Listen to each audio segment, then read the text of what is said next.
This CPU cost me less than $26 new, and today I'm gonna try do some gaming on it.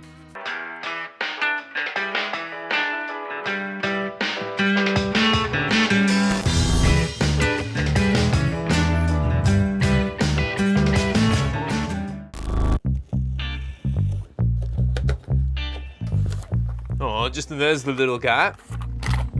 But amazingly, for that price, you even get the terrible little stock Intel cooler, which, if there's one CPU that this may actually be reasonable to use on, it's gonna be a $25 Celeron. It's so thin! Now, the CPU in question that cost less than a medium quality tummy tickles these days is the Intel Celeron G5900, which fits in the LGA 1200 socket, which means it's a relatively modern CPU. Now, it may just have 2 cores, no hyperthreading, and a base frequency of 3.4 GHz, specs which wouldn't have been particularly exciting back in 2007. But for $26, even if it came with trace amounts of Anthrax in the box, I wouldn't have been particularly bothered. I mean, it's even got an iGPU in it. It's not a very good one, but it's there, which means we should probably try gaming on this thing. So let's drop it in a motherboard and see what happens.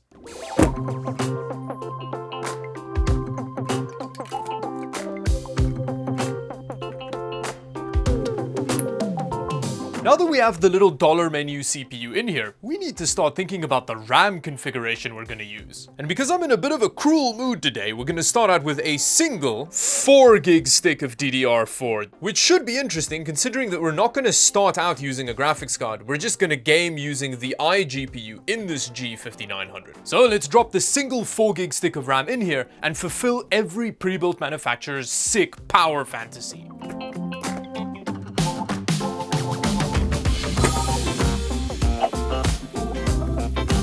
Wow, GTA 5 clearly knows what's up, starting us off at 800 by 600 with everything on low. So it doesn't really expect much from the little baby Celeron, but we should have some faith in it. So I'm gonna start off just straight up with 1080p. Now, usually with systems like this, when I start off at 1080p, it doesn't go very well, but maybe the little Celeron will prove us wrong.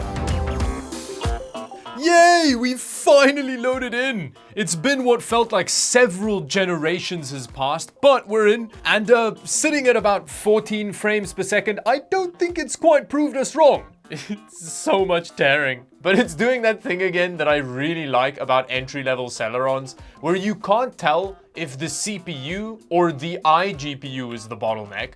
But in this situation, with this RAM configuration, I'm leaning towards the iGPU being the issue. Whoa, it is crazy how much better 19 frames per second feels when you're coming from 11 frames per second. Like this feels remarkably playable now. Like I'm actually pretty happy with this 19 frames per second at 720p. And at 720p, the CPU has become the bottleneck here because apparently 20 frames per second is just too much for the little dual-core Celeron. Which is interesting because later in the video, I am gonna drop a beefy graphics card in here and we'll see what happens. Yeah, that's not very promising. Although, again, we are just working with 4 gigs of RAM here between the CPU and the iGPU. So that's 4 gigs total system memory. Also, we can see that stock Intel cooler is clearly in its element, easily able to cool the 12 watts of power. But before we move on to a different game, let's just try it at 800 by 600, which is the resolution that GTA 5 recommended for this system. So it seems as though the little Celeron tops out at around 24-ish frames per second, even with quite a light load like GTA 5 at 800 by 600. But before we try a less stupid RAM configuration in this system, let's try some other games. Now, when it comes to the standard foray of games that I run on this channel, things didn't go very well. Unsurprisingly, Battlefield 5 just flat out refused to launch. Cyberpunk did a good job pretending to try and launch, but would just crash every time. Although, there was one surprisingly AAA game that did launch. Whoa! Shadow of the Tomb Raider launched for some reason. Let's see if we can get a benchmark running. Now this is why I respect Shadow of the Tomb Raider. Even if you try running it on something like an ophthalmoscope, it'll still find a way to run, even if it runs like this at 10 frames per second. It really tries its best, you know? And despite the game's lack of confidence, well, that's very promising. I also got Rainbow Six Siege running, a game at which I'm very skilled. Well, despite me being very bad at Rainbow Six Siege apparently, at 720p low settings, it's closer to running than GTA 5 was, so that's pretty impressive, I guess.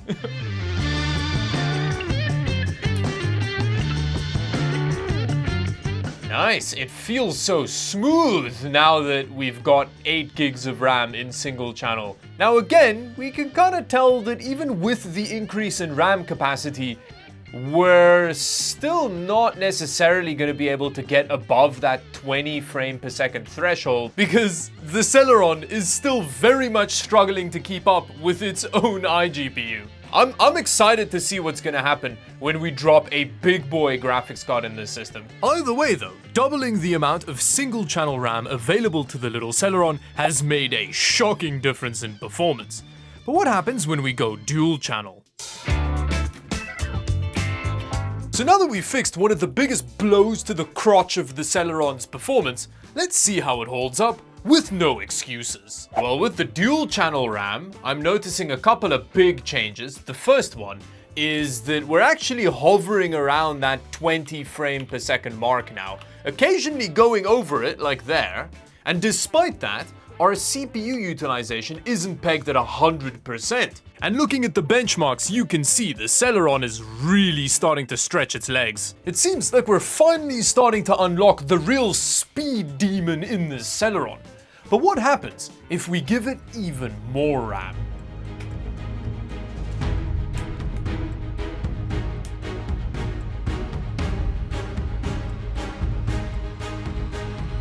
Oh, that's not really done much.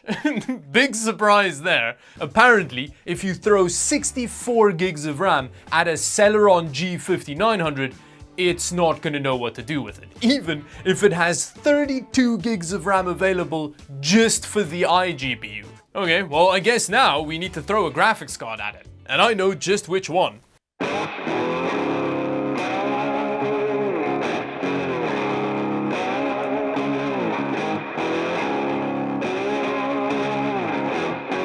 Wow, okay, it's doing about twice as well as I was expecting it to do.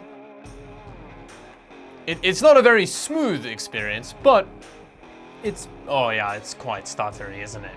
And things just kept going worse. Ooh, that is not a good sign. The moment that GTA 5's environments start disintegrating like that, you know, things are not going well. So with 64 gigs of RAM and an RTX 3080 Ti in here, we may be getting about double the performance I was expecting from the little Celeron, but we're also only getting about half of the game environment, which, I don't know, I think that's a pretty good compromise. We do have very low combined system power draw out of the 3080 Ti and the little Celeron, so that's nice. You know, if you live in a country where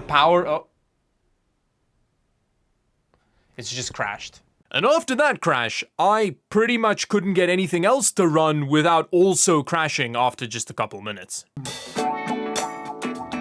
So, what did we learn in today's video? Well, you can buy all of the RAM in the world and still not be able to outrun your problems, and Celerons and RTX 3080 Ti's really do not like each other. Which brings me to the end of the video. Thank you for watching. If you enjoyed it, consider watching another one. A suggestion will pop up in a second, and until the next video, bye-bye.